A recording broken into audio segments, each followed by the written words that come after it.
Hey guys, it's Global 5 here today. We're a channel that's dedicated to contributing Weiss content for the community.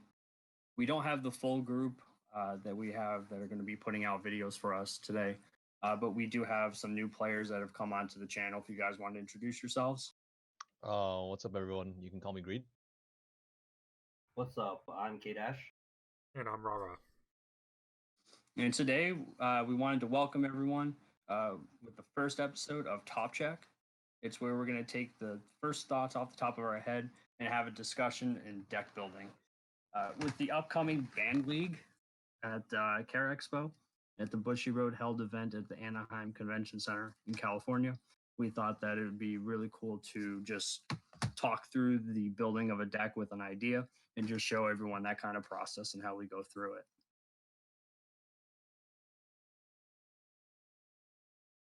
So, as you can see up here on the screen, we are going to go through a Roselia deck. In Band League, you can only build a deck using the characters from a specific Bang Dream band. So Afterglow, Glitter Green, if you want to take the 12 cards that we have available in English for that. Popping Party, Pastel Palettes, Roselia, and Hello Happy World. So, with that, we had an idea to build a deck based on the 3-2 Rinko from the Volume 2 sets. Realistically, we're building a deck around a certain goal because we thought that people want to see the ideas behind deck building from more experienced players. So most people just choose to look at other people's decks like net deck, right? But we want to show you what we go through when we want to build a deck. It doesn't have to be the meta deck. We just want to look at one thing to make it work. So we always, when we're building a deck, we choose the one thing that we want. We build around it from the ground up. In this case, we chose the 3-2 Rinko, which is Climax combo with the temporary club member Climax, which was a Pants trigger. Yep, pants. Pants trigger. Pants. Yeah. Which was Climax combo with a Pants trigger. At the end of this card's attack, pay 3, discard 2 cards from the from your hand to the waiting room, and restand one of your other characters. It also gains 2k until the end of the turn. We wanted to combo this with the new Volume 2 card, Making Cookies Once More Lisa Imai, which is a card with experience, which not every set has. It's one of those abilities that you'll see across like maybe 3-4 sets. Maybe not that many in English. I think more recently in Japan, for sure. Right, Monogatari. And I think Seikano just hit it, if I'm not mistaken. Saikano. I haven't read the cards yet. And Bunny had as well, but it's definitely an effect they're pushing more, it seems. Right. And experience was this mechanic where if you have specific things in your level, these cards will benefit from them. The Lisa card is a on play top check 3, add 1, and then discard the rest. Also on attack, pay 1, discard 1, burn 1. And the discard one has to be Roselia character. So I take it for deck building, we want to do 4 and 4 of these, or how would we like to split? We can start with 4 and 4, and then as we flesh out the ratio of the other cards, we make the ratios. But typically, when you're looking at finishers, you sometimes want 4 of them, sometimes less. But 4 is a good thumbnail to at least start with. And I know that Greed here has mentioned that this is our experience with an early play, experience with Heroes Overflowing Yukina, for example. So this card, only because it synergizes with our Making Cookies, do we just want to throw in 2 of these? Or because we don't want to overload our top end? So this Yukina loses 1 level in your hand if the same card is in your level zone. So it's an early play. It also gains 2,000 power if all your characters are Roselia, which in this Roselia deck will be a thing. And then it also heals when it comes into play from your hand. So because we need to have that experience factor to it, you probably want to play 3 or 4 copies, so that way you can throw one in level and then still have 2 to 3 playable copies for the board. I would probably say start with 4 on that. Okay. Then, like the rest of them, cut our way down as we go. Right. Yeah. Okay. I agree with 4 on that, because mentality here on it is, like he said, does need a copy of itself in level for early play. At which point, like realistically, after that, you only have 3 copies left, and you want to. So like, 4 actually is probably the, like, overall nicer number to have. And I mean, granted, 4 is maximum number, but it's also going to be the nicer number versus 3, because you only have 2 to see it. At which point, it may mean you're only playing 1. Correct. Yeah. The other experience card that the Lisa works with is this time I will Sayo, which is a 0/0. This card is a 2500, what we call a clean cut. What that effect is that when this card's battle opponent becomes, you can choose one of your other Roselia characters, you rest it, and then move it to the backstage. This effect is really good because you can crash into something, reverse the battle opponent of the Sayo, and then rest the card that got reversed and save it. It also allows you to be very aggressive in the early game. So you could tri-field the Sayo, a Brainstorm, and a Beater, let's say. You know, crash in or direct with your Brainstorm. Get the reverse with the Sayo and move your Brainstorm to the back row, so that way you can then use it as general Brainstorm function as you would. So since this is another one of our experiences, it's going to be another pretty much 3 of 4 for now. Because I mean, it sounds like it's on a good effect card. It is our experience. So it's not something we want on the field or in our level zone. Probably more often than not. At least as it goes on. Yep, but 3 or 4 of is good. Yep. Yep. Right, so then from here, is this something that usually when you guys come to deck building at this point, would you guys want to go from working at level 0s? Did you guys know what you have in your top end? You're like, this is my end game goal. You guys start going to bottom level 0, level 1, level 2, or do you just keep on working downward? So what I usually do is I look at the goal that we want to reach, and then I pick out the climax combo list, or whatever thing that's going to be my engine. A solid engine for Roselia in general is the trial deck level 1. Okay, which is Crystal Song, correct? Yes. Yeah. Is this one here? Because realistically, when you flush out the climax combos in a deck, that's already 4 climaxes for each into the climax combo cards. And that takes up a good portion of your space. And then you understand how much cards that you can allocate for other tech cards and or support your engine. And since this is a level 1 combo, this is pretty much a guaranteed 4 of in most deck building processes. Your level your 6 combos are usually a 4x in your deck. Agreed. What's So this climax combo is an on attack look at top 4, so you don't need to reverse or anything. Is that why you that, or say the Lisa level 1 from Girls Band Party #1 indispensable Lisa?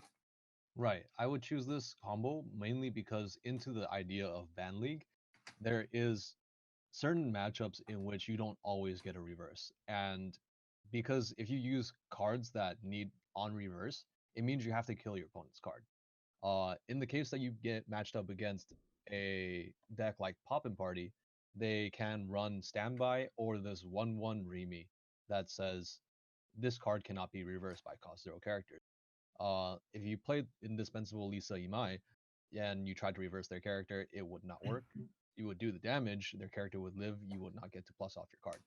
As opposed to Crystal Song Yukina, you get to get on attack with the climax combo, top check up to 4, which is important. Many players like to just look at all 4. Depending on your deck state, you want to choose 1 through 4. And then you can add a character to your hand. So it's a non-interactive combo. It's always a solid combo. And on the point of non-interactive combos, a lot of times, um, having a non-interactive combo means that you don't really need to care what your opponent's doing at the present time, and you can just proceed to go do the thing. Like, okay, they can't stop you with a counter to say, hey, you're not getting your combo off or anything. And the other benefit of this is, should Reed mentioned your deck state.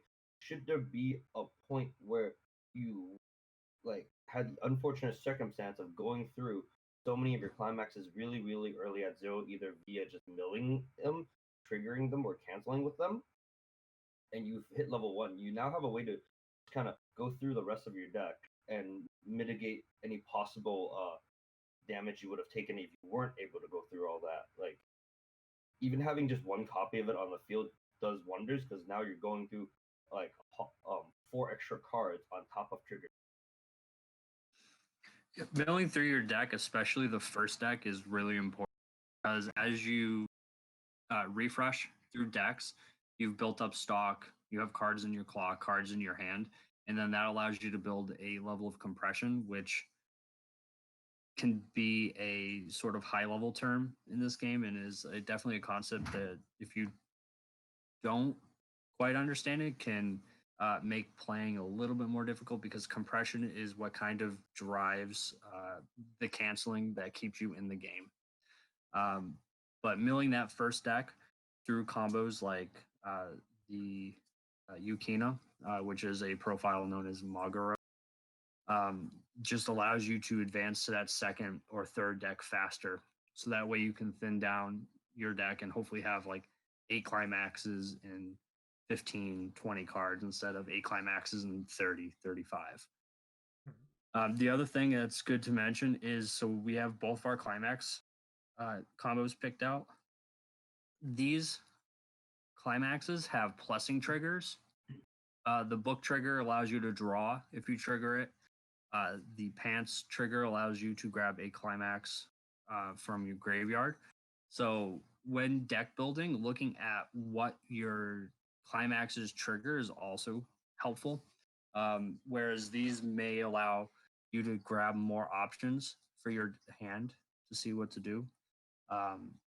If you're playing a stock soul, you're going to have a double soul trigger, which doesn't allow you to gain more options for things to do down the line. It deals more damage, which is definitely important in this game because you're trying to get your opponent to level 4. But helping you advance to that level is something that a stock soul trigger won't provide. Okay. All right, so it sounds like we got our top end, in a sense, we got our core engine. So I think at this point, this is where we're going to start going from our level 0, start building our pretty much our starting game base, and start working our way to pretty much the ultimate finish of the deck. Right. Because we got pretty much our core base around it. We know exactly what we want to do at level 1. We know exactly what we want to do at level 3. So now we just sort of start flushing out the rest of the deck around these components. So do we want brainstorms? Brainstorms seem good. Yes. Sounds like a good card. So for brainstorm, for some people, it's usually, so brainstorms are usually are pay 1, rest this, or in some sets rest 2 characters. Look at build the top 4, hit a climax, either salvage, draw, or search a character in your deck. Which I think this has a search, if I'm not mistaken, right? Or we actually have a couple of brainstorms in this band, don't we? We have a search brainstorm that came in Girls Band Party 2. That's specific to Roselia. And we also have a draw brainstorm from the trial deck. So we have some choices. So what makes you guys choose between these two at this point, I should say? So if you want to pull up the search one, it's searching for answers, Yukina. Yep. Just so we can look at it. Mm-hmm. We got this one up. So this is the one that says, when this card is placed in the stage from your hand, you choose one of your other characters, and that character gets plus 1,000 until end of turn. And it's also our search, which search, which seems pretty good in premise, if I'm not mistaken. It seems almost like a card that 3 or 4 of in a deck, if I'm not mistaken. Yeah, so search brainstorms are typically considered the higher tier of brainstorms because they allow you to thin your deck, which allow you to get towards that more compressed state that I was talking about, where your level of climaxes to damage is smaller, bigger, smaller. So the other thing that's really good with this brainstorm is that it pumps a character 1k. So early game, we already have that clean cut Sio. That's something we're playing. So we're playing that and trying to reverse something to save another character, let's say. This can pump it up to a 3-5, which a 3-5 is pretty much in the beater category. A beater is something that's considered like oversized. Weiss cards have a stat line, which we won't go into in this video, but a 3K or vanilla is the basic stat line, a 3K with no ability. So 3-5 is over that baseline. So it affords for the ability to reverse to be more likely. So that's why this brainstorm is like really, really good because it does that. It also can pump your level 1s, your level 3s later in the game. So it has more utility for different stages of the game. Why don't we go ahead and look at the Akko brainstorm though from the TD, just so that way we can have a comparison. Angel Smile Akko is the name. It looks like we lost Peter to a disconnect, so hopefully he'll be able to. Yeah, I'm messaging him. Hopefully he comes back. But so I pulled up the other one. So this is almost the same thing, but this one instead gives a static effect that looks like that. Any music character in the middle position of your center stage gets plus 500. It also gives it an encore effect, so if it happens to get reversed, you can save it by ditching a blue. So that seems actually, in a set you're pretty much running mono blue. Seems pretty good. And then, but it's also one of those draw brainstorms where you're losing the searchability going through your deck, and you can always run in the chance of drawing a climax, which can be good, but can also seems like be a possible detrimental thing. It's a possible damage you're not canceling anymore, or you're stuck with a card in your hand that say your temporary club member CX at level 0 or 1, where it's still going to be a while until it's actually played for a CX combo type of situation. What's really good about this brainstorm though is you can turn that climax into something that can encore that card that has the discard a blue card to save it. That's right, because climaxes do count as that blue. It fits that requirement for the encore effect, so you can ditch that CX. Okay. Yeah, the biggest detriment though is that you get no selectivity from the brainstorm. You have to just take whatever's on top of the. For me, the main reason to play this is for that blue encore that you give to the center stage middle position. K Dash. So we've seen the two brainstorms. What do you think? Would you play both? Would you play one? So I would play both, and like really depending on room in the deck, you can kind of pick and choose how much of each one you want to play. Like off the just right out the gate on paper, you would think you would run 4 of the you can have brainstorm, but again, depends on room, because then you want to also run the Akko solely, if anything else, for the fact that you have the blue encore ability, because that's very valuable to be able to save your finishers like the Baking Cookies Once More, Lisa Imai, or if for some reason that they just couldn't get over that closer to late game, you can even just save the the Determined Cries Rinko, just to kind of continue your combo go as you go, because sometimes level 3 turns last a while. In terms of just if you go from the brainstorm standpoint, Yukina brainstorm is probably the go-to. Oh, Billy. Because you want to be able to search, like you said, having selectivity is great. And you don't want to draw into climaxes. So at this point, I know at least when I first started, brainstorm seemed such a good card. Because you get the mill through your deck to get to that second deck, the third deck, etc. quicker. What sort of keeps people from going, oh, these cards are great, why don't I just throw 4 of each in? So I have 8 brainstormers. It gets me through that what we want to thinning out our deck quicker and quicker to shuffle back in less cards, so we get more chances to cancel. So the issue with that theory is that in addition to needing to plus your hand through combos and hitting brainstorms, you also need to have some form of board presence, so that way you're not constantly just emptying characters onto the board from your hand. So the name of the game is hit your opponent to level 4. To do that, you need to deal damage. So keeping characters around is really important.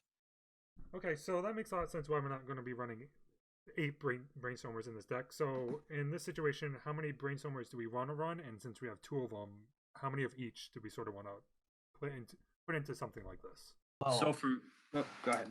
Looking at the fact that we only have one other 0 determined, and we have our top end and our level 1 combo, so like you could think normally 4 brainstorms.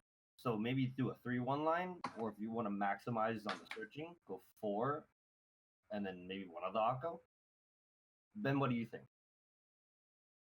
For me, I'm running 4 of the Yukinas because it has that extra give 1k utility, and then I'm running 2 of the Akkos just because I really like that discard a blue to the center slot, just because it allows you to keep things around and potentially also get rid of climaxes from your hand. Okay, so it sounds like we're pretty set on, at least between both of you, that we want to run 4 of these searching ones. And the Akkos sort of come down to a split, or since we are just building a deck, it sounds like running 2 for now, and like how we've been doing so far, is if we have to, we can. It's a spot where we can trim.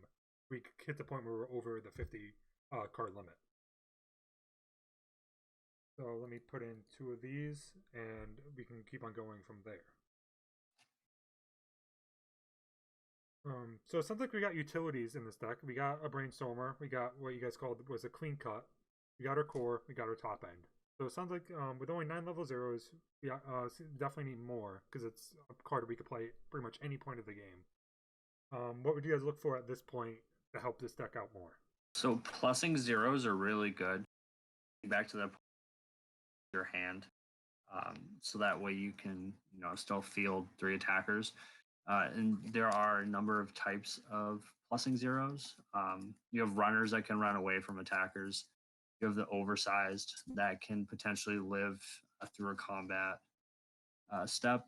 And then you also have coin flips, which Roselia actually has 2 of these 3 options. There's no runner in Roselia as far as I'm aware. But and then there are a couple different options for each of those. So I don't know if anyone had ideas and thoughts of what they like to run as their plussing 0 slots. So now that we're saying plussing 0, not everyone understands what that means. Realistically, a plussing 0 is a character that will either stay on board for more than 1 turn, do more damage, or build you more stock. Example would be like this time I will Sayo Hikawa, the card that we have currently, the clean cut we were talking about earlier. Because you kill a character with this card, you're able to rest one of your cards and move it to the back row, which means your opponent can't really interact with it. There's not very many sets that can do that, especially not at 0. Which will mean that you get the second character back for the next turn so you can attack again. Other plussing 0s, like Ben said, are like runners or the level 0 suicider in Roselia, which is from the TD, where it states that if your whole board is either empty or reversed, you can pay 1 to basically bring this character back. Rest it. Firm Resolution Sayo is that card. There's also another one we can look at. The card is called Hello Rinko's Shirokane. That is what a lot of the more players refer to as a coin flip. And what that card does is, first of all, if you have 2 or more other music, this card gets plus 1,000 power. And at the beginning of your opponent's draw phase, reveal the top card of your deck. If that card is level 1 or higher, you may return this card to your hand. Climaxes are regarded as level 0. Return the revealed card to its original place. With something like that, it lets you basically field it, attack, and then go through the effect of revealing the top. If it's a level 1 or higher card, you can return this hand, and this also gets you back a card on top of generating you stock, some damage for your opponent, uh, possibly, and then also potentially just get rid of a card on your field so they can, just take away a resource from you. It also helps if your opponent hits level 1, it denies them one less character that would have lived for them to reverse, so they can't get the combo off and create an advantage. That's one reason why coin flips are like super good. But the other type of plussing 0 is an oversized. So if we want to take a look at Cat Ears Yukina, this will be an example of an oversized. It's got a 4K base, which is higher than the 3K vanilla, which means that it would have no effect. So it's kind of like the baseline for a Weiss card is 3K at 0. But because it is overstated at the 4K power, it does have detractions. So if you do not have any other Rosalia characters on the board, it will not stand during your stand phase. So if you attack with it, with just itself, it won't stand to attack with the next turn, which is kind of bad. So you want to make sure you at least put another character in the back row if you're going first. The other downside it has is that when it comes into play from your hand, you mill the top card of your deck, and if it's a climax, this card goes to stock. As much as it's a detraction, because the character becomes removed from the board, going to stock, for me at least, is pretty good. It's not like other 4Ks that will like mill 2 if you hit a climax, rest it. But going to stock can then help generate future compression or allow you to get off that sweet turn 1 brainstorm. But because your end game is a lot of stock, I don't think there's the top check Yukina, but is there a way to scry in Rosalia Greed? Yes, there is. There's the double R brainstorm from Girls Band Party Volume 1. Oh, the Rinko. Yeah, the Rinko. Realistically, probably not running it, but you can. It's not a horrible option. And then for those, only because I know personally from playing another card game, so Scry is pretty much look at top 1, you can choose to keep it on top and put it on the bottom, which definitely in Weiss seems like a very valuable thing. So you can either mill that top card you don't want to trigger off of, say, your attack or a brainstorm, or it's a card you want to hit. It's it's a clean, something clean. So clean is non-climax. When you attack, it's going to go into your stock, which definitely sounds almost value in this. But looking at our list so far, we seem to have a lot of good, what would you call utility type in this one band? Yes. So it definitely seems like having this, for example, Cat Ears here seems pretty good as your deck completely dedicated to this one band. So more often than not, you have something to stand. And then, and like you said, it sounds like we have something that could also go to stock on its own. Or what I'm looking at here is our Rinko costs 3 just for using its combo ability. So I mean, this will be a contention of plussing zeros because I'm not a big fan of bombs at 0. So the Sayo bomb is something I personally don't like to play. I also don't like paying to plus. At 0, I like to start to generate and start to mill through like brainstorms, even though your odds of hitting brainstorms are less at 0. For me, paying 1 to just plus a character is not something I particularly like to do. But I know that Greed, I think you really like that, don't you? Realistically, it's not just about paying 1 to plus back this 0. This card removes possible on hitting waiting room abilities. Because this level 0 says when it's reversed by a level 0 character, you may send it to the bottom of your opponent's deck. You don't possibly have to do that but you can because it says you may. When you remove the card from their board to their deck, it makes it harder for them to grab it back, or they have to burn resources to get it back. So like it's burning one resource to make them try and dig harder. There's also the case of when it comes to cards that clean cut, on top of like what Greed said about just burning resources on them for them to get a card back. It prevents them from potentially keeping a clean cut on board too long should you not be over.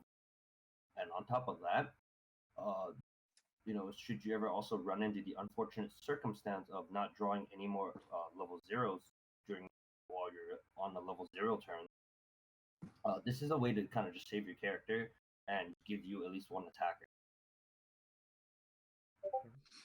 Okay, so we have these 3 cards. Any other plussing zeros that anybody is aware of that they're interested in potentially putting in the deck? I don't know if you'll consider this necessarily a plussing 0. This is more a evening out or a filtering at the very least. But there's time with the ban Akko, which on play you discard a climax from your hand to return a character from your waiting room to your hand. Yeah, so I mean, being able to filter things out of your hand, pretty good. This is actually should be a 2/5 base unless you just don't draw into zeros, which feels bad. But yeah, you definitely want to be able to filter, and I don't think that Roselia has a or drop salvage. No, I don't either. At least not like the typical 0 count one, I believe. No, Yeah, I actually don't even think we have one in general. I know that they have the pseudo Ricky, but that's on death and doesn't ditch out of your hand.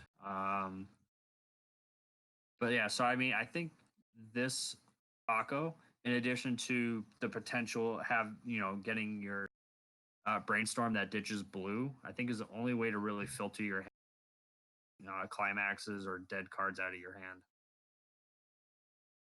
So if that's the case, then would you want to do a 1-1 split between this one and the ditch one, or do we sort of view those as almost separate entities, where you want to leave the ditch one encore at 2 and maybe throw in a 1 of this one, so you have another option of filtering through your hand?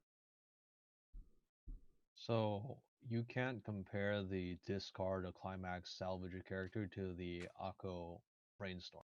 Okay. The Akko brainstorm basically turns every single card in your deck into a discard this, give the center character another chance at life.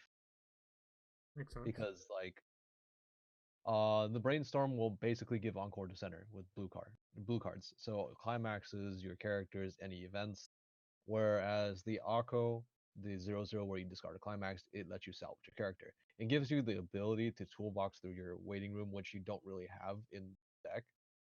But that's exactly why you can't look at them the same way. One keeps something alive on board, one grabs something that's already in the waiting. Okay, so it sounds like you pretty much treat this as an entirely separate entity. Yeah. So is this something that you want to mix in with this 2 of, or is this something that you sort of wanted a 1 of, as if you hit it at a later point in the game, it doesn't feel as good in your hand? It's like, oh, I drew this card, but right now I'm level 2, I don't really view the benefit right now of ditching my CX on my hand. So realistically, this card isn't that bad. You can draw into it early on, and it'll like if you don't need it, and it's the worst card in your hand, you can play it still, and it'll be a 2,500 beater if you have and multiple other characters. Otherwise, later on, if you draw into climaxes that you don't need, let's say like level 1 climax, you can then discard the climax and grab characters that you need for late game. Okay, that makes sense. So it sounds like, I'm not sure if everyone's in agreement. Is this something we just want to do a 1 of or 2 of for right now? I'm always a fan of having 2 ditch outs from my hand. Usually I'll play like 2 drop searchers, or I'll do a drop search dropper split. But I usually like to have 2 options, so that way I'm able to see the card at least potentially when I need it. Whereas just running 1 copy makes it harder to try to get when you. And then to go back to our conversation of plus zeros, I think you were calling it. is this so? What would we want to determine here is something that might sort of fit in this deck. So we had the option of the coin flip card, and we had a couple of other options to fit in. So what's something you guys would like to determine that might throw in this deck as it sticks around? Because it sounds like we had some good conversation for coin flips, as it's a good card preventing possible anti-reverses. It reveals the top, so it's not like you're milling it, so it's not a fully hit like, let's say, a runner. And you can bounce into your hand. You have another card to play next turn if you draw into dead cards that you can't exactly, that aren't playable for your next turn, and you can prevent that reverse CX combo your opponent might have. I think the coin flip would be something strong to play because of having the versatility of being able to prevent level 1 on reverse combo. There was the mention of the my first pair of cat ears Yukino Minato, which is a 4K attacker. I do like that, but my only real thing about it is the downside of it not being able to stand if you don't have another Roselia character on board. And generally, you should have it because, like, you know, even if you just have something in the back row. But should there be a stance where you just don't, like, someone trigger to win and bounce the back row, that thing now is unable to stand, so that might pose a potential problem sometimes. So at this point, does it sort of come down to your personal deck building taste? Because it sounds like we have two options here. We can run the coin flip, or we can run the my first pair of cat ears, which also Ben had brought up that there's a chance too when it hits stage, you hit a climax, which you had a climax, but this goes to your stock where so far looking like your top end is a very stock heavy requirement. Does this just come down to personal preference at this point, or is this a card you try and make both of them fit with some odd split numbers? Or what's sort of the idea going through you guys' head at this point when it comes to a building deck when you're stuck in this situation? You have two cards you like, but what starts weighing a card over the other? The Weiss chicken and the egg conversation is what's better, a runner or an oversize. Okay, so you will immediately divide everybody. Do you like runners or do you like oversizes? No, so at the same time, it's not the same in this situation. Like, I can see the runner and the oversized conversation being a thing. In this case scenario, we're talking about a coin flip or an oversized. The coin flip will be much more consistent if the deck is lopsided. So, which means that you're running lesser amounts of level zeros because climaxes count as level zeros. Usually, people tend to have around 16 level zeros that aren't climaxes and 8 climaxes. So that's already more than half of your deck.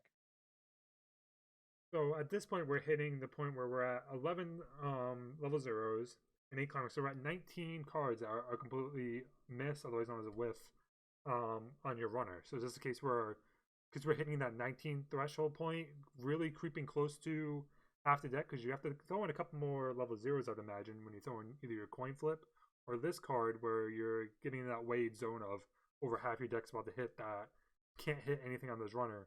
You just go throwing with this my first pair of cat ears situation. My personal go ahead, Greed. Go ahead. My personal preference is I try to have 7 plussing zeros, or at least some sort of attempt to maintain board at 0. So we don't have a runner, which again does eliminate that chicken and the egg conversation. I do look at coin flips as like a pseudo runner, since we don't have the actual runner in this scenario to deal with. But for me, like I said, I don't like bombs. Like I would personal preference. I like 4Ks. I've always loved 4Ks. My first deck I ran 4Ks, and that's probably why I just have a personal bias to them. So like for me, I'll play like 4 of the Yukino because I do like that to stock plus milling an extra card. I love milling, and then I would also probably play 3 of the coin flip, or 4 coin flips or 3 of the 4Ks. It depends on how my deck is looking. But in this, I would play 4 of the 4K, 3 of the coin flip, But I mean, you can easily make a case for the playing the bomb instead of the 4K. So for say someone first time deck building, they're going through idea of deck building, they're going to come across this deck. We're hitting the point of some might not. I know personally, I was not really seeing the benefits of running something like a coin flip type deal. If you just sort of giving this person deck to a person, did you pretty much do the 4 Cattier split, 3 coin flip as more of a? It's a big creature. It's a big character hitting the field. It definitely has a first come into play impact as you're milling a card. You're hitting the second deck quicker, and it's also bigger than most other opponents.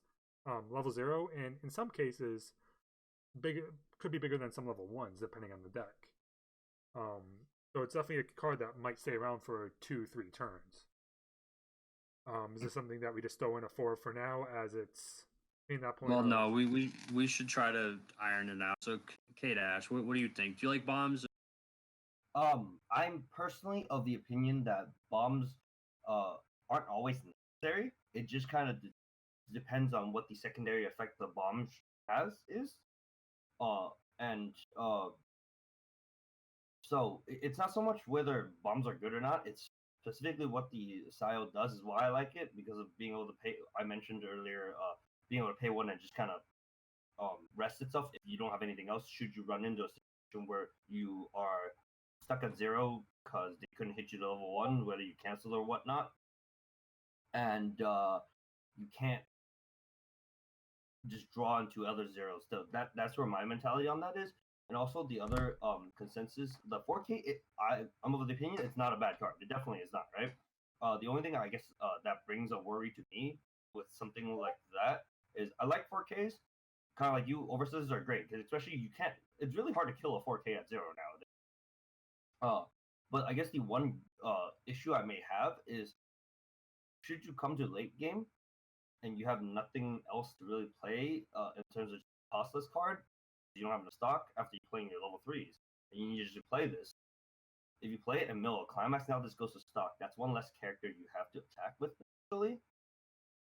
So that's where I just have an issue with that downside. But otherwise, I don't think it's a bad card. And there's merit to running it, a merit to running the bomb, or not running either one, depending on like preference now. If you just played all your 3s and then went to stock, though, it gave you a stock to burn. That depends on how much stock you have left after. Yeah. So there's like downsides, but there is definitely a merit to running a 4K, because if you just don't have an issue with with them bouncing stuff and keep standing and you don't mill a climax start, this thing is just gonna stay on the field for. And I can attest to the fact that even I've had a 3K drop search stay on field for the entire duration of the. So this 4K can potentially even, should they not be able to bomb it. So, So it sounds like a couple of us are pretty decently weighed into the category. So something for now, we throw in a 3 of a 4 of, and then we go to the conversation of do we throw in the reversers or the coin flip? Or is this sort of hit the point where we're hitting that, like Green mentioned, that split of heavy level 0, heavy misses, a coin flip, where it just becomes Cattier reverser only? So my theory about zeros are, again, going back to you want to deal damage, is I'm more likely to play more zeros than not play zeros because I want to make sure I can get 3 attackers on the board. So you'll see my decks have very high numbers unless it's game planned otherwise. So like I said, I like 7 plussing zeros, so I would probably be running 18, give or take, because this pretty much looks like my 0 lineup in the Roselia deck. So I mean, I would have 4 of the 4K and 3 coin flips.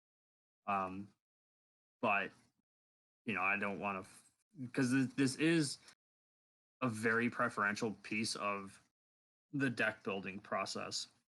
Is what do you like at 0? Yeah. Do you want? So this is like one of those diverging points where a player has to go with what they like.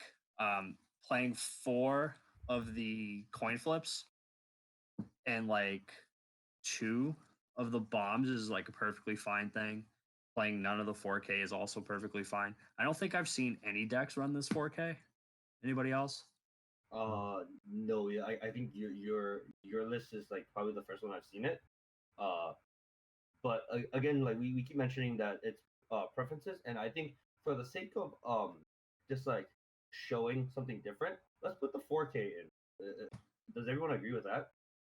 Well, I mean, it doesn't have to show something different. I just think the 4K is a good card.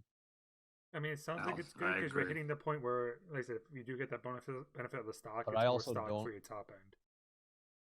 Right, but I also the stock for the top end shouldn't matter as much.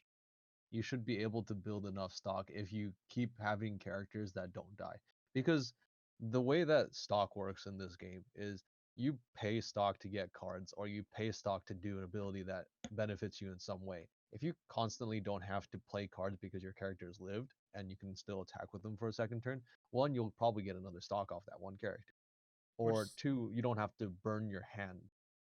Which sounds like this is what this character sort of provides to it being a 4K. It's a pretty hefty character, especially earlier on. So you do get that multiple attack opportunity. But that makes sense. So we were pretty much sold on selling the for the cat ears. So now we're hitting the point where everyone's saying it's all preferences. Do you go with the reversers or do you go with coin flips? It sounds like either one. There's an argument made for both. Reversers can be played if you're facing a lot of opponents that have something, say, like cat ears, where you have no way to get through this 4 of this cat ears, where it's a 4K level 0, no really good way to get around it. So you throw bombs in your deck to sort of get it off the board in a situation. Is that something you guys sort of also come down to a preference, sort of knowing what other people around you might play, or Knowing your this... personal meta is really good. So if you know your meta plays oversizes over, then bombs are entirely valid. So for someone new building a deck, trying to get into this game, what would you guys say is more of your safer pick to go with? Something that someone has first time going to the Weiss tournament at their local scene, no idea of their meta, they just found this deck or sort of deck building or going through this process. What's your fallback safety net? Like, this card is always good in most situations. So you get to know that meta, get to know the players around you. Realistically, I choose the bombs. Yeah. Because the bombs would have less thought. If you're thinking about playing something like a coin flip, you have to know like your deck ratios and what you've already triggered. As a new player, when you're playing a deck, you're not really trying to keep track of every single thing in your deck. You're just playing it and trying to get a feel for how it runs. When you're playing the coin flips, it ends up being, all right, how many level 1s do I have? Is it possible that I'm going to have a good chance for this bounce back? Or if not, it just becomes a beater that's going to die in the cross. Okay, so we want to run pretty much throwing another 3 of these bombs at this point, because it seems like we're flushing out the level 0s pretty nicely. We throw these, we're hitting the point of 18 level 0s with about 8 slots left at this point, with nothing really flushed out at the top end. Where I know we discussed earlier in the video that we would have to make some cuts along the way to start fitting some other cards. But this is the point where we throw this in, and are we content with our level 0 game, or is there still something that we might be missing? So like, I also would not run 3 of those. Okay. I just do 2 into 4 of the Sayos because I didn't see this earlier, but Sayo is our experience condition for Lisa to have power. So I having think 4... I think it got dropped by accident at some point. Okay. Actually, I think it was good it got dropped because that was a point I was going to bring up later as we kind of get into the later stage of it when we're planning out our ones and upper end of the deck a bit and alternating numbers around. I was actually going to mention, we could up it to 4 just to kind of just guarantee we get our condition off. Okay. And kind of like Reed said, I don't think the bomb needs to be at a 3 of. The bomb 2 of is definitely fine. Especially since you're not always going to necessarily. So at this point in your deck building process, are you happy with this level 0 game, or is there something you're still looking for another utility piece, or is it sort of this mostly depending on what's happening in your meta, or just sort of a preference, or you just sort of, this is a good utility piece. We have some brainstormers. We have some clean cuts to help save some of our front row characters. We have a pretty big level 0 game, and we have reversers. It seems like you have a decently rounded setup for most deck building situations versus building for your meta type of situation. You know the one. You know the one thing we could switch out for the Akko, we could put in the Yukina top. We don't have the resonate piece, but let me grab a card name real quick. Prepare Diva Yukina. It does top check, and if it's music, adds to hand, then discard. So it is a hand filter, and it also gives you that big brain 5 brainstorm play, or confirms brainstorms. But the resin, which makes sense, and then it looks like this card also has a resonate component, which in this case wouldn't matter because you're not running the Birdcage Diva Yukina, which is the level 3 Yukina, and instead we decided to go with the level 3 Rinko. Yep. So you would just be playing it as a hand filter and big.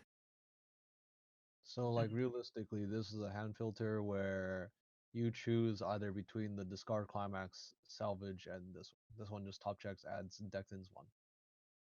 In my opinion, because you also have the Akko Brainstorm, where you can discard any blue card and it becomes a free character in center. Well, not a free character, but some sort of hand picks. So this is a card that could be contesting between, what are you stating? The Tea Time. So Tea Time or Prepare Diva, depending on what you have, situation would be sort of the flex pick. It can go either way.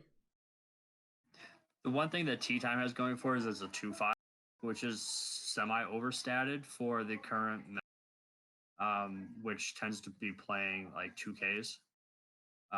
But the Prepared Diva Yukina card, like I said, does have that option of you top check the character, but you want to brainstorm that same turn. So now you brainstorm and you've actually dug 5 cards, which gives you a better chance to hit. Or you top check and you see it's a climax.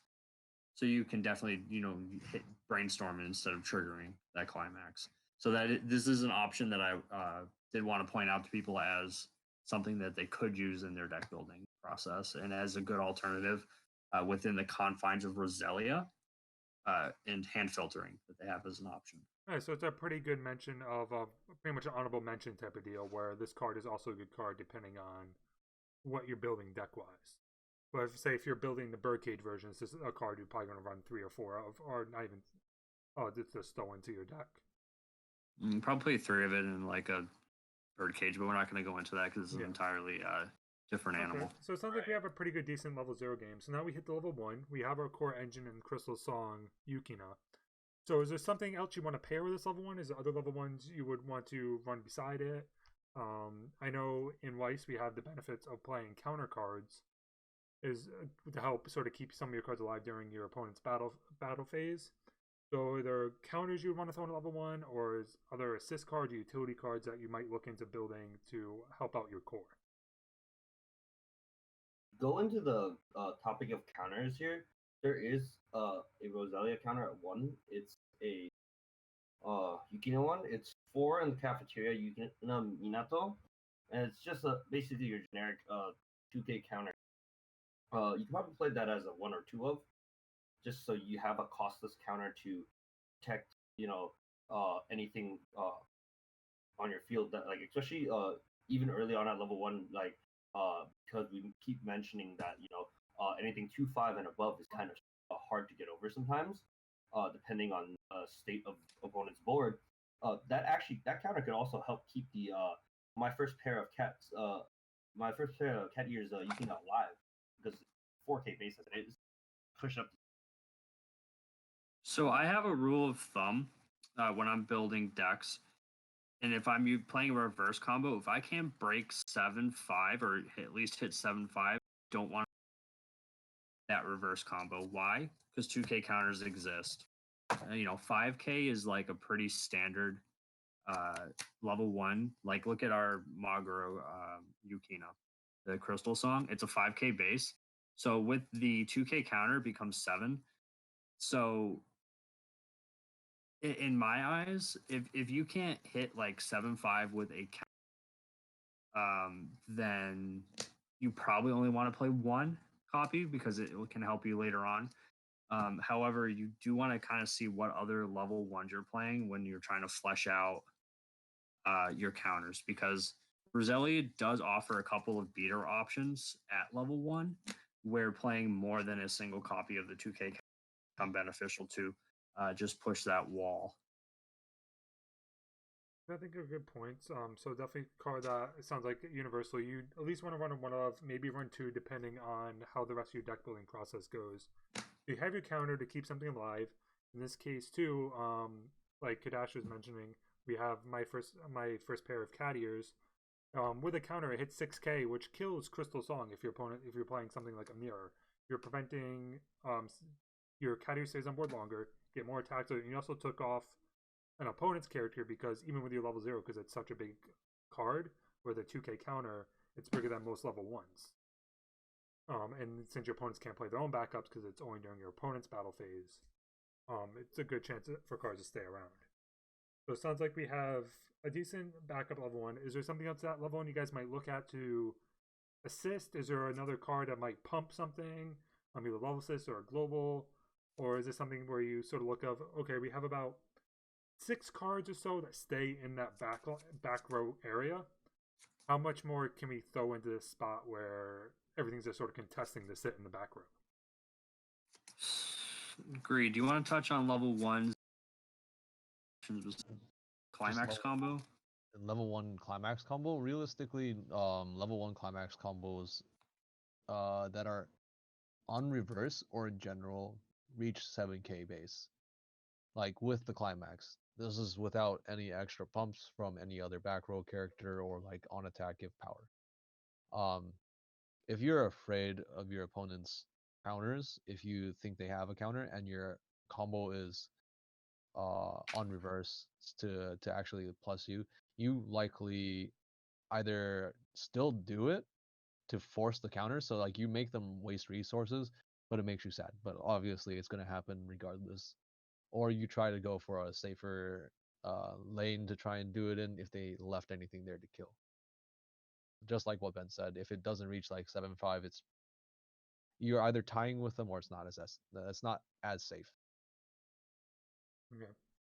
So as level 1 lines of play, a lot of decks are at this stage of the game and how things are just playing like the level 1 combo with like maybe 2 supports. Roselia, though, I said did have a couple of wall cards. So if we want to take a peek at 2 of them, we have the coolest in the world, Akko.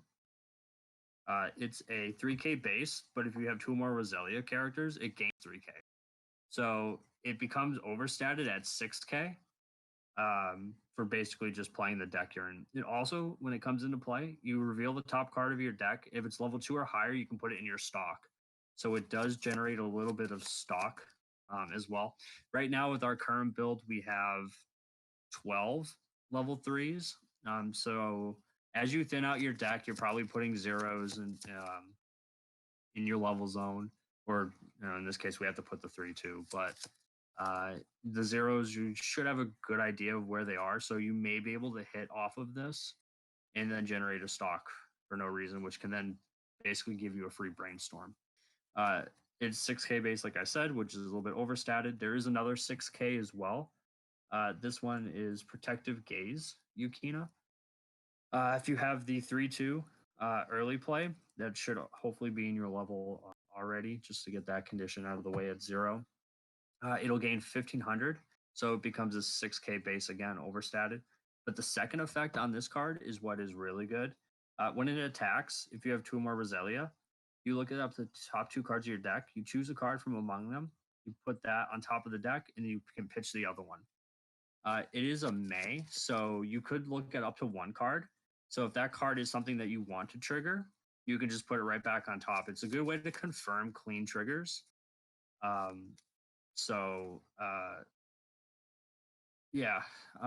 What do you guys think about for level 1 and additional cards, like for these like beaters and wall cards with like a 2K Ks? What's your thoughts on them? In terms of the Akko and the Protective Gaze Yukina, both have merit. comes down to how much room we have left between everything we build. Like it just comes to now if we could run both, I would personally run both, but do we have to left? Would you run one more than the other? Like, would you run like 4 of the Yukina, 2 of the Akko, or just kind of throw like 3 and 3 in there and then figure out? I personally would have ran 4 of the Yukina, 2 of the Akko. So why for the Yukina? Because I mean, you're already running. Just for example, you're running your 4 of your already core combo. Do you want to run another? Is it alright having more level 1s? So in case you don't hit your original level 1 DX combo question in your core engine, or is this a sort of a you just like it because how big of a beater it is at level 1? So this isn't so much of if we're gonna have our level 1 climax combo or not. That because like whether we have it or not, we still are gonna just work around it and have things to play. In the instance of having the 4 Yukina, first of all, to address why we running, I mentioned running both the Akko and the Yukina. Why we have so many level 1s is because originally like we were planning for a coin, but in the instance now that we're not, and we're still just thinking about cards, both have merit. It's just if anything, I'd run more of the Yukina simply because when it attacks, and you have 2 or more other Roselia characters, you can look it up to top 2 and scry that way. So it's like, being able to kind of control what you're triggering. That I value that a lot. And that actually can get you out of many scenarios of getting a climax stuck into stock forever. Okay. Yeah, the protective gauge Yukina especially is very good. And then with the advent of the 2K counter, both of these cards are 8K on the defensive. So I think the 4 Yukina and 2 Akko is like a great place to like at least begin the process, and then as we cut down based on cards at the end, those are points where you can add or discard accordingly.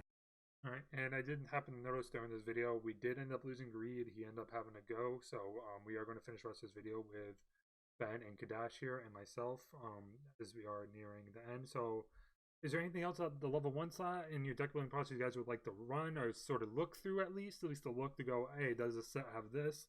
Does this set have this type of deal? Or does this just seem like something you just look at and almost be happy with in most deck building situations?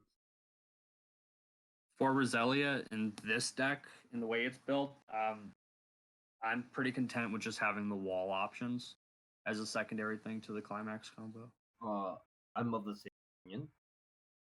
So I mean, for someone, let's say myself, who looking through building a deck, we're hitting just this band, and you come across these walls, but is there would you look for X? Would you look to see if there's something else around in the level 1s and see that there's not type of deal, or is there something that you like to keep out for at the level 1 situation? See, hey, look, does this band have it? No, okay. It would have been nice if it does, but it's okay that it doesn't.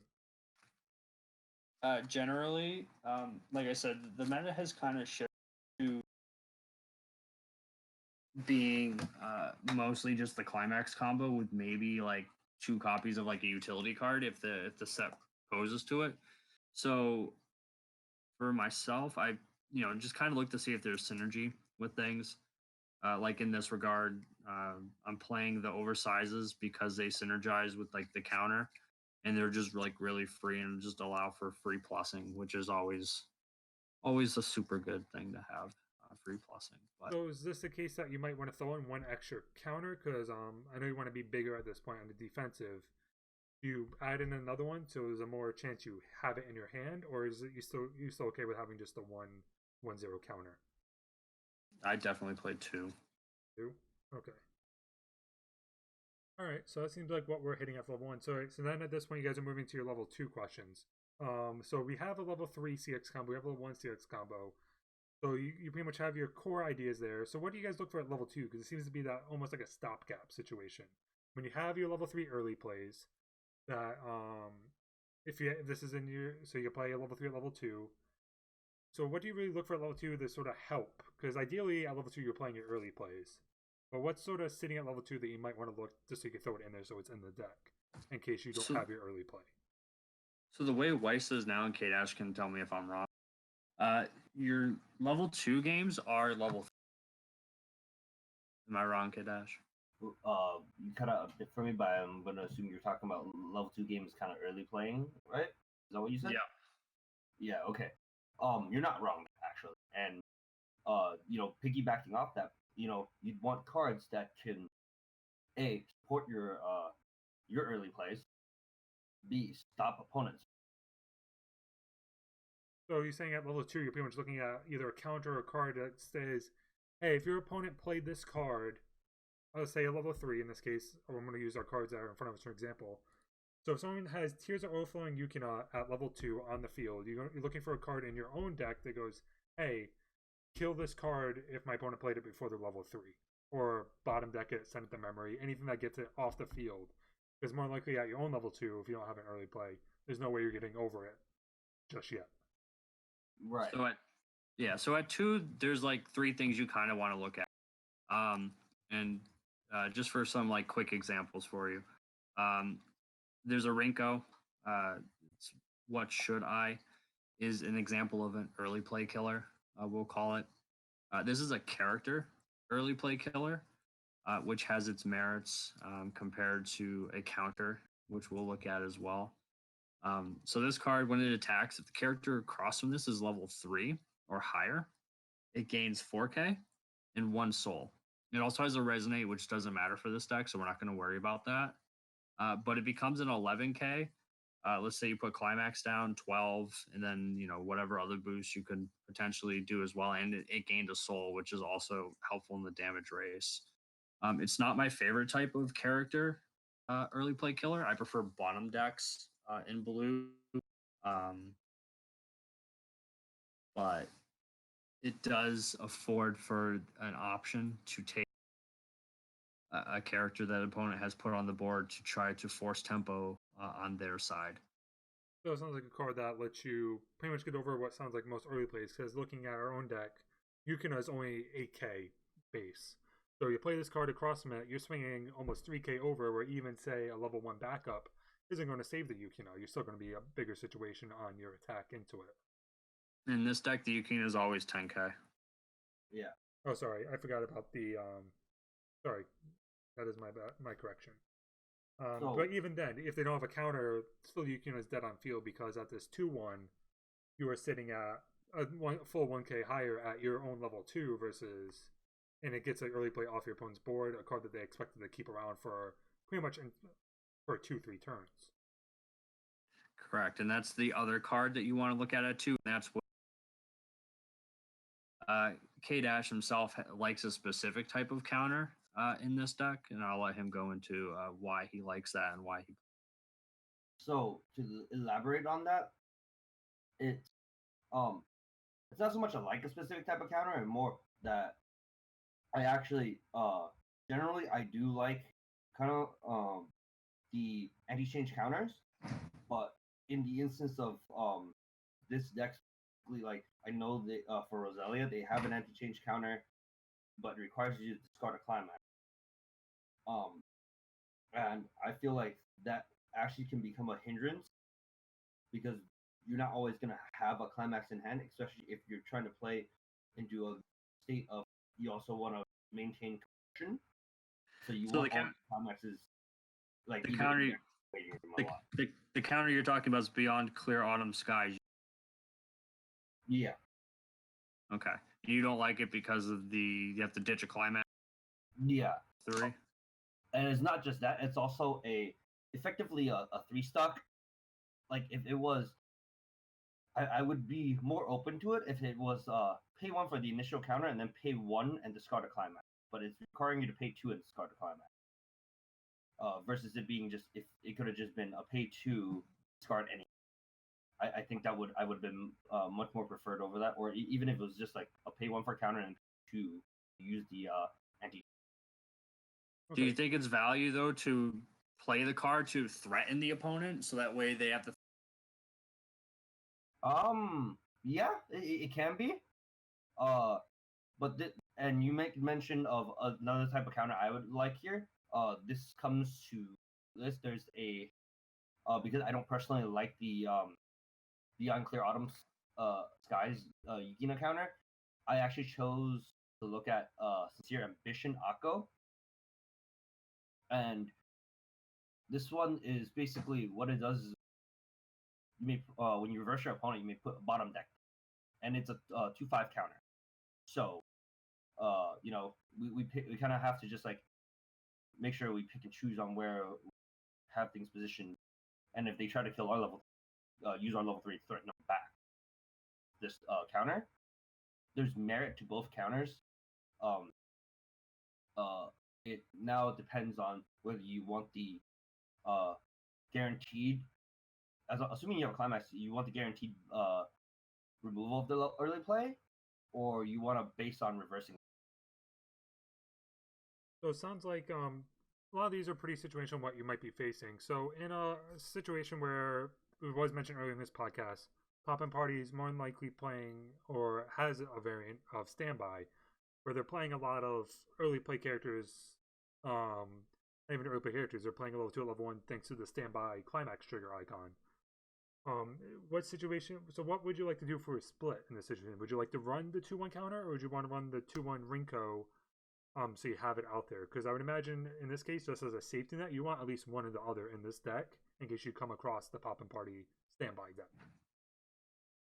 Typically, I personally would run both the counter and the 2/1 Rinko. Okay.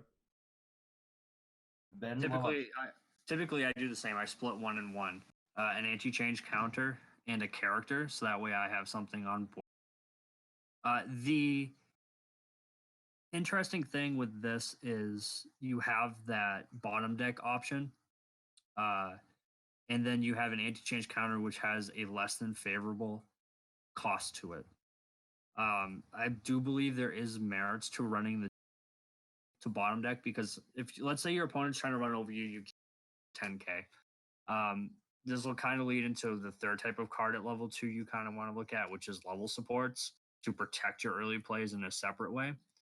So let's just pull that up. All that I hear, Rinko, is a level support in Roselia. It gives 500 for levels. So in behind the Yukina is 11.5. So with counter, let's say the bottom deck counter. Actually, I think the anti-change is also 2.5. Yeah. Anti-change is also 2.5. So both of them are 14k with counter. So you may be able to just get over your opponent's early play with just the counter and not have to anti-change it, even though anti-changing does have its own merits as anti-damage if they're fronting into you. And it seems like this card also has an upside of a draw card, ditch card to sort of help fix some cards out of your hand that you may not just like holding in general to help you draw your answer and to draw into some other things as well if you choose to run it. The 2/1 Rinko level support does also have. Yeah. So in this case, would you throw this into this deck as well, or is this a card that you just to run it in there and maybe trim it afterwards? You don't like it into the deck cutting, just in your process. Like, all right, I like this card. I like it in here. If it fits, great. If not, it's also a possible cut. At the beginning of deck building, I definitely throw one in and then. Okay. In the situation. So right now we have the 2/1 early play counter. We have the 2/1 facing level 3 game plus 4k, and we have this 2/1 level assist. Is all you guys like at the level 2, or do you guys want to throw in also that 2/1 bottom deck on reverse counter? I think either the anti-change or the bottom decker are perfectly fine options. So it comes down to a preference. Yeah. Okay. I think though to ease up on, because for newer players, ease up on having to think, okay, when and where will I be able to reverse something with a counter? Sorry about the notifications. Someone's typing in another disc. I'm into way too many discs. Let me mute that. But as I was saying, so to not have a newer player have to kind of run into a harder choice situation, I think the anti-change counter is something we should go with, because that's a much simpler method out versus going, oh, how do I get over this level 3? Yep. All right, cool. So at this point, it sounds like the deck building process looks to pretty much almost be completed. But looking at our counter here at the top, we're at 53 cards. So now we're hitting the stage of, okay, we got to trim. So when it comes to trimming cards in your overfilled deck, what sort of hits your mind of what's the first thing you look for trimming? So looking at the deck that we have now, the first thing I look at are my level 3s usually, because those are the cards I'm playing. Is there something that I don't need to have at high level counts and can be fine? Because I really don't want to be touching my costless things unless like it really comes down to either synergy or what doesn't need to be at high counts. But level 3s I can only play at level 3 typically, unless they're early plays, which puts them in a slightly different thing. But at level 3, most of the game these are dead cards. So which amounts do I not need at 4? Because if I have a card at 4, it means I'm very likely to see it a lot of the time.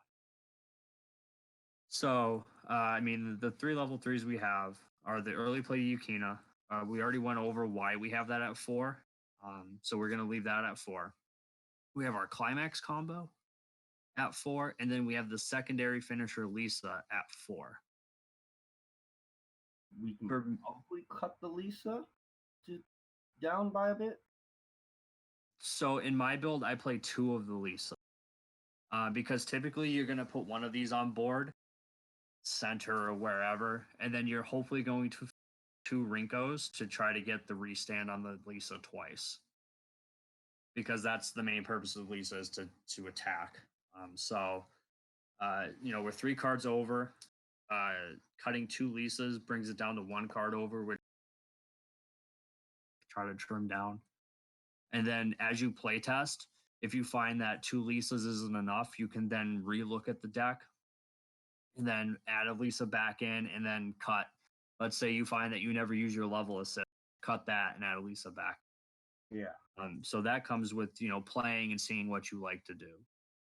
But for me, only playing like 2 of a secondary finisher is probably where I'm at. I'm in agreement with that. And Nice. then I was overlooking the list a bit more, where we can cut what. I'm of the opinion we don't touch any of the zeros at this point. And I think the next card we can cut down by 1, and that would put us exactly 50, I think, is the Protective Gaze Yukina Minato. We're already running 4 of that. We can cut that down by 1, so that way we can see that card and see the Akko at a 2-0, so we can still see both and not have to worry about, one of them's a 1-0. Yep, I agree with that. So, so I mean, we've hashed out what looks like a really good Roselia deck. We've got 50 cards on there. Does anybody want to say anything else about the deck as it gets saved here? Not much. I'm of agreement. I think this is pretty solid, especially with the fact that we're playing to the ban league restrictions and not being able to use the very expensive toilet event. Yeah, I know. If we were to play toilet event, we mess around a lot, and it actually really out because it does certain things, which we won't go into because it's a different type of deck. Yeah. So as you can see, we have this deck up on Encore Decks. We're going to have a link in the description. We're going to be posting as a group a lot of different decks for a lot of different podcasts that'll hopefully be coming down the line. We appreciate everyone that's listened to this, and hopefully the deck building process, particularly looking at different cards, grading their value, but always make sure you go with your waifu over anything else. We got the Encore decks in the description, our Discord. You can always message us here because we're going to be looking for anything people want us to, either look at trying to build, or eventually I believe we're going to try to critique decks. So if anyone's looking for any feedback on their decks, you can submit those to us as well, and we'll take a look. But thanks to everyone again. I'm sure you're sick of hearing us talk. So without further ado, this is Ben signing off. This is K-Dash signing off, and waifus were a mistake. And this is Rawa.